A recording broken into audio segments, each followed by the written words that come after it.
Welcome to Immunology. बिस्मिल्लाहिर्रहमानिर्रहीम अस्सलाम वालेकुम everyone. Welcome back to immunology. आज का जो हमारा लेक्चर है ना वो इतने मज़े का हलवा है, यू कैन नॉट इमेजिन हलवा। लेकिन बच्चे इसी में फंसते हैं और यहीं पर एमसीक्यूज़ गलत करके आते हैं क्योंकि उनको सही कंसेप्ट ही नहीं है। तो आज का हमारा जो टॉपिक है वो एंटीजन प्रेजेंटिंग सेल्स पे है, एपीसीज। और एपीसीज किसको कहते हैं? जो शो ऑफ करते हैं। और वो हमारे 3 सेल्स है, एक मैक्रोफेजेस, डेंड्रिटिक सेल्स और लास्ट में हमारे पास कौन सा था? B cells. जो मैंने आपको ये बताया था और मैंने कहा था ये स्टिकी नोट्स आपने लगाना है। Dendritic cells, macrophages. जो डेंड्रिटिक सेल है, वेट अ मिनट, यस, जो डेंड्रिटिक सेल है उसके ऊपर भी MHC2 होता है और जो मैक्रोफेज है उस पर भी MHC2 होता है। MHC2 क्या है? Major histocompatibility complex. ओके, इसके ऊपर क्या करता है? वो एंटीजन को रिप्रेजेंट करता है यहाँ पर और शो ऑफ करके फ़ौरन भागता हुआ जाता है इनेट सेल्स के पास, टी सेल्स के पास जाता है और टी सेल्स को कहता है एक्टिवेट हो जाओ टी सेल्स, पैथोजन आया है। सेम बी सेल्स होते हैं, एंटीजन प्रेजेंटिंग सेल्स, ये भी होते हैं। इसका भी हमने फंक्शन नहीं पढ़ा है, हम अडॉप्टिव वाले में पढ़ेंगे। लेकिन ये एंटीजन प्रेजेंटिंग सेल्स है, एपीसीज है। ओके, MHC2 भी है इसके पास और MHC1 भी है। MHC1 किस पे होता है? ऑल न्यूक्लिएटेड सेल्स, सवाए हमारे रेड ब्लड सेल्स और प्लेटलेट्स। ऑलरेडी हम पढ़ के आ चुके हैं। ओके, इनेट सेल्स में हमारे पास ये 2 सेल्स आ गए और अडॉप्टिव में बी सेल्स आ गया। क्या करते हैं? ये शो ऑफ करते हैं अपने ऊपर, कहते हैं हमने ये दोनों कहते हैं डेंड्रिटिक सेल्स और मैक्रोफेजेस कि हमने एक अच्छा काम किया, अपने ऊपर एक सर्टिफिकेट लगा देते हैं, that is called antigen presentation. Antigen presentation करते हैं। उसके अलावा सबसे पहले हम स्टोरी हमने स्टार्ट की थी फैगोसाइटोसिस से। अगर आप सबको याद हो, ये वाला टॉपिक लेक्चर नंबर 2 में मैंने एक्सप्लेन किया था और बहुत मज़े से एक्सप्लेन किया था, एक एक बात को डिटेल में हमने पढ़ा था। तो हमने आज क्या टॉपिक पढ़ना है? बेसिकली हमने ये टेबल कवर करनी है जो UHS में लॉन्ग क्वेश्चन के तौर पर आती है। बहुत आसान है, फंक्शंस ऑफ मैक्रोफेजेस, जिसमें हमने फैगोसाइटोसिस है, एंटीजन प्रेजेंटेशन है, साइटोकाइन की प्रोडक्शन है। ठीक है, ये तो UHS का मोस्ट फेवरेट है कि एंटीजन प्रेजेंटेशन सेल्स जो हैं तीनों के ना साइटोकाइंस लिखेंगे, कौन कौन से रिलीज़ करते हैं। ये हम आहिस्ता आहिस्ता मैं आपको बताती जाऊँगी, आज मैक्रोफेजेस के याद करवा लूँगी। ठीक है। अच्छा, सबसे पहले हमने क्या कहा था? हमारे पास कोई भी पैथोजन आया है, इवन बैक्टीरिया, पैरासाइट, वायरस या फंजाई आई है, तो हमारे क्या होता है? सबसे पहले PRRs इसको क्या करते हैं? डिटेक्ट करते हैं और फिर इसको पता चल जाता है पैथोजन है, तो इसको ना फैगोसाइटोसिस करते हैं, मतलब अंदर की तरफ ले जाते हैं और इसको क्रुच मुरुच कर रहे हैं। अब चाहे ये मैक्रोफेज हो चाहे डेंड्रिटिक सेल हो, ये क्या करते हैं? फैगोसाइटोसिस करते हैं। जैसे फैगोसाइटोसिस करते हैं, अपनी फतह का झंडा थोड़ा सा इसका पार्ट ना अपने MHC2 पर लगा देते हैं और इसका कहते हैं एंटीजन प्रेजेंटेशन। मतलब इनका एक फंक्शन है कि फैगोसाइटोसिस की, दूसरा फंक्शन है ये एंटीजन प्रेजेंटेशन कर रहे हैं, तीसरा फंक्शन था मैंने कहा था ये ना जब PRRs जो होते हैं एक्टिवेट होते हैं तो ये साइटोकाइंस रिलीज करते हैं। मैंने आपको बताया था साइटोकाइंस का पूरा इंपॉर्टेंट टॉपिक है, लेकिन यहाँ पर भी मैं आपको फंक्शन बताऊंगी साइटोकाइंस की प्रोडक्शन। अब 3 फंक्शन हो गए, चाहे मैक्रोफेजेस हो, डेंड्रिटिक सेल्स हो, फैगोसाइटोसिस कर रहे हैं, एंटीजन की प्रेजेंटेशन कर रहे हैं और साइटोकाइंस रिलीज कर रहे हैं।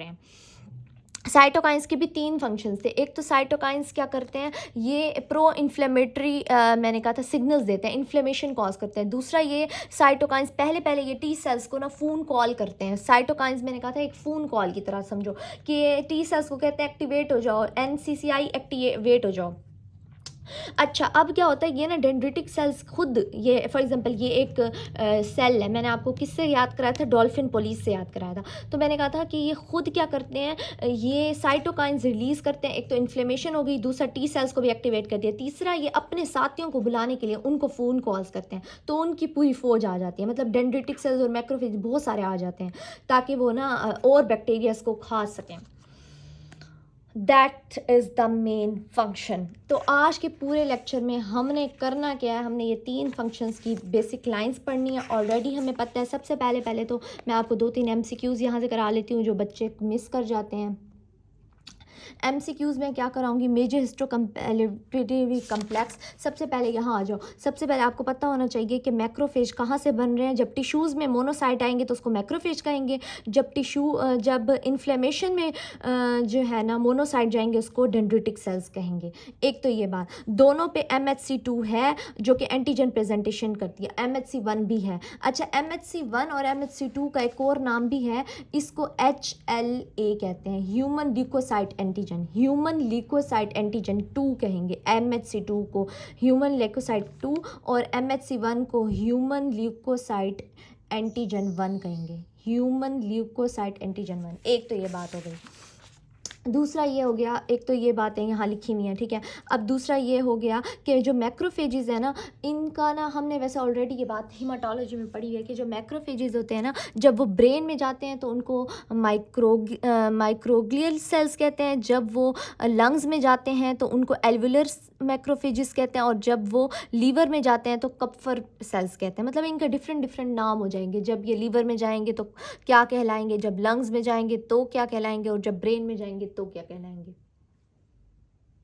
अब बहुत इजी टॉपिक है, इसको ज़रा आसान लफ्ज़ों में अगर आप लोग समझो तो उन्होंने कहा कि 3 मेन फंक्शंस है मैक्रोफेजेस की। सबसे पहले फैगोसाइटोस करेगा, फिर एंटीजन को रिप्रेजेंट करेगा और साइटोकाइन की प्रोडक्शन करेगा। कौन से साइटोकाइन की प्रोडक्शन करता है? इंटरल्यूकिन 1, 6, इंटरल्यूकिन 8 और ट्यूमर नेक्रोटिक फैक्टर अल्फा। ये तो हो गया। अब जो फैगोसाइटोसिस करता है ना, इसका क्या है, ये क्या करता है कि ये इनगल्फ करता है। अब पूरा हमने ना जनरल पैथोलॉजी में ये प्रोसीजर पढ़ा हुआ था, लेकिन यहाँ पर मैं बहुत ईजी तरीके से आपको बताती हूँ क्या लिखा हुआ है, सारी बकवास यहाँ तक क्या लिखी हुई है। लेकिन उससे पहले अब हम ना अपने कंसेप्ट पे चलते हैं। कंसेप्ट क्या कहता है? पहली ना 2 जो लाइंस है ना, इसका मतलब आपको समझ नहीं आएगा कि phagocytosis also have 2 important types of receptors, एक C3b है और एक IgG है, ठीक है। अच्छा, तो बेसिकली C3b क्या है, यहाँ पर आप हाईलाइट कर लो, कम्प्लीमेंट सिस्टम का पार्ट है। IgG क्या है? एंटीबॉडी है। ऑलरेडी मैंने आपको जब ये बताया था, मैंने कहा था कोई भी पैथोजन आया, फैगोसाइटोसिस होगी, फैगोसाइटोसिस एंटीजन प्रेजेंटेशन होगी, एंटीजन प्रेजेंटेशन T सेल को एक्टिवेट करेगा, T सेल B सेल को एक्टिवेट करेगा, एंटीबॉडीज़, और ऑलरेडी भी एंटीबॉडीज़ यहाँ फिर रही होती हैं हमारे ब्लड में, ठीक है, एंटीबॉडीज़ फिर रही होती है। तो ना पहले जब पैथोजन आता है ना, बाज़ औक़ात पैथोजन एंटीबॉडी पर वो अटैच होता है तो फ़ौरन ना मैक्रोफेज आता है और वो ना इसको, इन दोनों को इनगल्फ करने की कोशिश करता है। एक तो ये, इसमें ना एंटीबॉडी भी इसकी इनगल्फ करने में हेल्प कर रही होती है। एक तो ये बात IgG जिसको हम कहते हैं एंटीबॉडी, ठीक है। दूसरा वो कहते हैं कम्प्लीमेंट सिस्टम का C3b जो है ना, वो भी इसको ना हेल्प करता है मैक्रोफेजेस की। बस ये 1-2 न्यू बातें हैं, और ये आगे हम ना कम्प्लीमेंट सिस्टम में मज़ीद ये पढ़ेंगे। बस ये 2 पॉइंट क्लियर करने वाली बात है। अच्छा, अब ना पूरा ये पैराग्राफ है फैगोसाइटोसिस पे है, मुश्तमिल है, और इससे बहुत इंपॉर्टेंट MCQs आता है। एक तो हमारे पास आता है ये क्रॉनिक ग्रैनुलोमेटोस, ये MCQs आता है, इसको आप लोग हाईलाइट कर लो, ठीक है। और ऑक्सीडेटिव बर्स्ट क्या होता है, ये 2 MCQs आते हैं। एक तो आप हाईलाइट कर लो ये दोनों बातें, एक ये डिजीज़ का पूछा जाता है और एक ऑक्सीडेटिव बर्स्ट का। ओके, अब ये है क्या, सबसे पहले क्या होगा, पैथोजन जो है ना फैगोसाइटोस कैसे करेगा हमारा ये मैक्रोफेज। फॉर एग्जांपल ये तो मैंने डेंड्रिटिक सेल बनाया है ना, तो मैक्रोफेज क्या करेगा, मैक्रोफेज सबसे पहले फैगोसोम बनाएगा। फैगोसोम क्या होता है कि हमें पता है जब ना पैथोजन हमारे सेल के अंदर आएगा, मैक्रोफेज के अंदर आएगा, तो उसको हम कहते हैं फैगोसोम।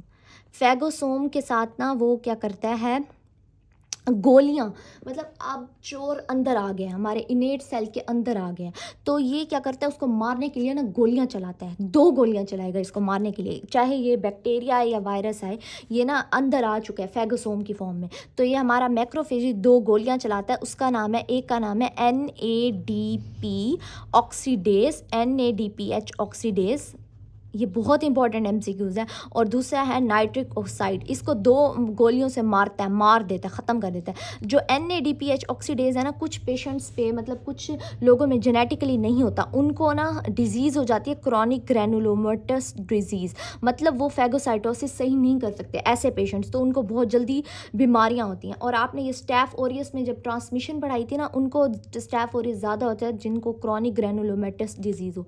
ये बहुत इंपॉर्टेंट UHS का मोस्ट फेवरेट MCQs है कि अगर NADPH ऑक्सीडेज नहीं है किसी पेशेंट में, वो मैक्रोफेज नहीं बना सकता उसका NADPH ऑक्सीडेज, अगर नहीं बना सकते तो उसको कौन सी डिजीज़ होगी, क्रॉनिक ग्रेनुलोमेटोस डिजीज़ होगी।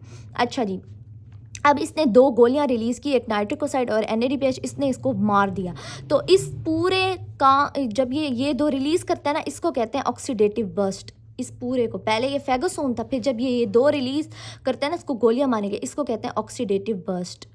बस यही याद रखना था और तो कुछ भी याद नहीं करना, ठीक है।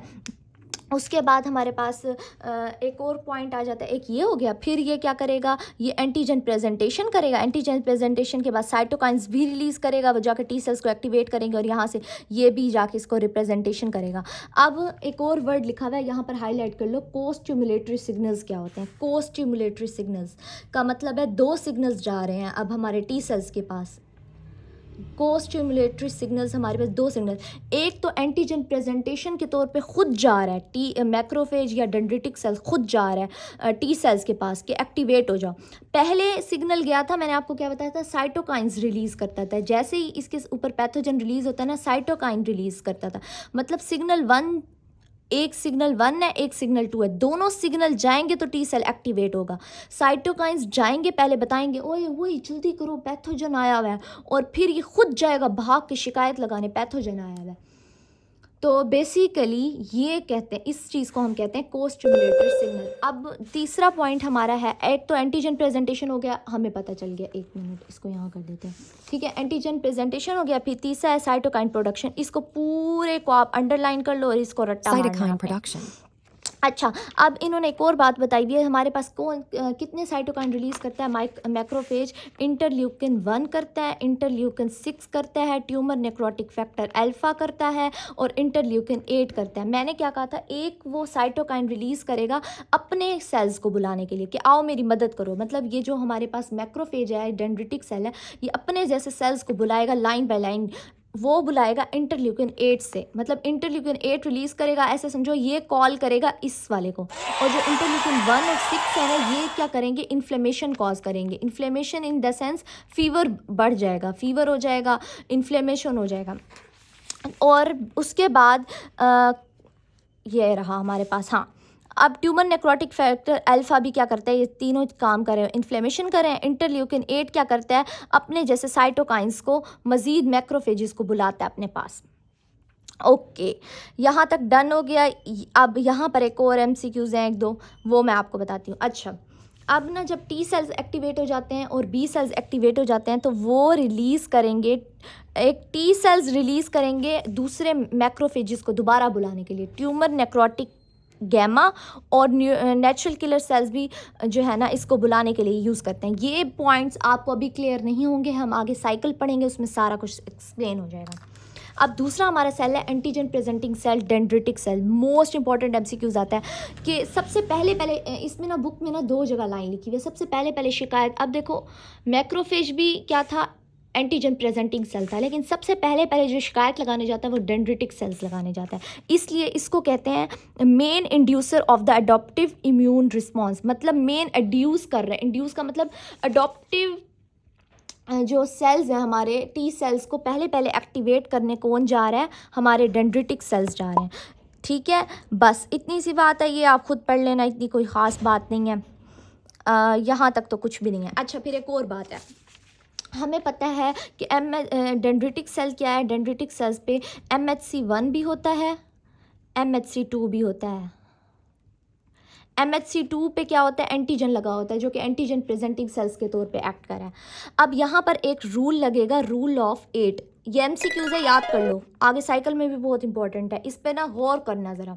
Rule of 8 is equal to 1 × 8 क्या होता है, CD8 बनेगा। CD8 सेल्स होते हैं ना, टी सेल्स के मैंने 2 सेल्स पढ़ाए थे, एक CD8 और CD4। CD4 2 4 जार क्या होता है, 8, 2 4 जार 8, ठीक है। तो बेसिकली हो क्या रहा है कि वो कहते हैं जो MHC1 है ना, जो डेंड्रिटिक सेल पे MHC1, वो एक्टिवेट करेगा CD8 सेल्स को, मतलब साइटोटॉक्सिक सेल्स को एक्टिवेट करेगा। अब दोनों सेल ने एक्टिवेट होना है ना, CD4 होता है और CD8 होता है। रुक जाओ मैं तुम लोग को दिखा दूँ। हाँ, ये मैंने टी सेल्स पढ़ाए थे, मैंने कहा था CD4 है, CD8 है। CD4 को टी हेल्पर सेल और अफेक्टर सेल भी कहते हैं और CD8 को साइटोटॉक्सिक टी सेल्स भी कहते हैं। अब जो डेंड्रिटिक सेल पे MHC1 है ना, MHC1 वो एक्टिवेट करेगा CD8 सेल को और MHC2 जो है ना वो एक्टिवेट करेगा CD4 सेल को। रूल ऑफ 4 लग रहा है, 2 4s are 8 होता है ना, इसलिए CD4 सेल को MHC2 एक्टिवेट करा और 1 को कौन करेगा 8, 1 8s are 8 होता है, तो 1 MHC1 एक्टिवेट करेगा CD8 सेल को। बस ये वो वाली बातें लिखी हैं, ये वाली, ये पूरी 2 लाइनें यहाँ ये लिखी हैं, ठीक है। अब कुछ भी इतना ख़ास नहीं था, इतनी मतलब ख़ास तो नहीं है, तो बहुत इंपॉर्टेंट बातें थी। उसके अलावा यहाँ लास्ट में लिखा हुआ है कि हमारे पास टी सेल्स, हमारे पास जो डेंड्रिटिक सेल्स हैं उसके पास MHC1 भी होता है और MHC2 भी होता है, ठीक है। ये डन हो गया। और इस चीज़ को हम कहते हैं cross presentation. What is cross presentation? क्या होती है बेसिकली? क्रॉस प्रेजेंटेशन यही होती है, MHC1 एक्टिवेट करेगा हमारे 8 सेल्स को और MHC2 एक्टिवेट करेगा हमारे CD4 सेल्स को। इसको कहते हैं क्रॉस प्रेजेंटेशन। मतलब टी सेल्स के दोनों सेल्स को एक्टिवेट करें, साइटोटॉक्सिक सेल्स को भी एक्टिवेट करें और CD4 सेल्स को भी एक्टिवेट करें, बस यही बात है और कुछ खास नहीं है, ठीक है। ये और इसका पहला पॉइंट, इसमें 2 इंपॉर्टेंट फीचर्स हैं डेंड्रिटिक सेल्स में। अब ये वाला बहुत इंपॉर्टेंट है, सुनने वाली बात है। अच्छा, इसमें क्या था, हमने कहा था डेंड्रिटिक सेल का क्रॉस रिप्रेजेंटेशन तो पढ़ लिया, MHC1 के बारे में पढ़ लिया, MHC2 के बारे में पढ़ लिया, ठीक है। हमने कहा MHC1 एक्टिवेट करेगा हमारे CD8 सेल को और MHC2 करेगा CD4 पे। दोनों में क्या आना चाहिए? 8 आना चाहिए। 2 4s are 8 होता है, 1 8s are 8 होता है, ऐसे। ये जाके CD4 सेल को एक्टिवेट करेगा, ये जाके CD8 को एक्टिवेट करेगा। इसको हम कहते हैं क्रॉस रिप्रेजेंटेशन। अच्छा, क्रॉस प्रेजेंटेशन। अब हमारे पास जो डेंड्रिटिक सेल है ना उसके पास एक और भी होता है। अब इसको कैसे पता चला कि जो हमारे टी सेल्स हैं वो लिम्फ नोड में पड़े हुए हैं? तो मैंने वहीं जाके उसको दिखाना है, शो ऑफ करना है। मतलब कि डॉल्फिन पुलिस को कैसे पता कि NCCI कहाँ है? रुक जाओ मैं NCCI का पोस्टर निकाल लूँ। मतलब अडॉप्टिव इम्यूनिटी कहाँ है, उसको कैसे पता चला कि हमारी NCCI कहाँ है? बेसिकली इसके पास जो हमारा डेंड्रिटिक सेल है इसके पास होता है CC रिसेप्टर होता है, CCD7। रुक जाओ, रिसेप्टर का नाम देख लूँ मैं, हाँ CCD नहीं है, R7, मैं खुद भूल गई हूँ। अच्छा, इस पे होता है CCR7 और बिल्कुल टी सेल्स के ऊपर भी होता है CCR7। तो एक दूसरे को अट्रैक्ट कर रहे होते हैं, फ़ोन कर रहे होते हैं। तो डेंड्रिटिक सेल को ऐसे पता चलता है कि टी सेल के पास मैंने जाना है, कि टी सेल जोन में भी CCR7 रिसेप्टर होते हैं और इसके ऊपर CCR होते हैं। बस यही बात लिखी हुई है, ये बहुत इंपॉर्टेंट बात है कि इस पे CCR7 रिसेप्टर होते हैं। और नेव टी सेल्स के बारे में ऑलरेडी बता चुकी हूँ, मासूम टी सेल जिन्होंने अब तक एंटीजन का एक्सपोजर ना देखा हो। नेक्स्ट हमारा टॉपिक होगा न्यूट्रोफिल्स के ऊपर, इओजिनोफिल, बेसोफिल के ऊपर, ठीक है। लेकिन अब लास्ट में मैं आपको ये दिखाती जाऊँ, यहाँ पर लिखा हुआ है जो हमारे ये एंटीजन प्रेजेंटिंग सेल है इनके पास MHC2 है, हमारे इसके पास भी और इसके पास भी MHC2 है। ओके, बस इतना था। अल्हम्दुलिल्लाह हम वाइंड अप कर चुके हैं तकरीबन। अब नेक्स्ट हमारा लेक्चर होगा, वो भी बहुत इजी होगा। उसके बाद साइटोकाइंस वाला बहुत इंपॉर्टेंट है, एक साइटोकाइंस वाला, कीमोकाइंस वाला और acute phase response. This is very very very important.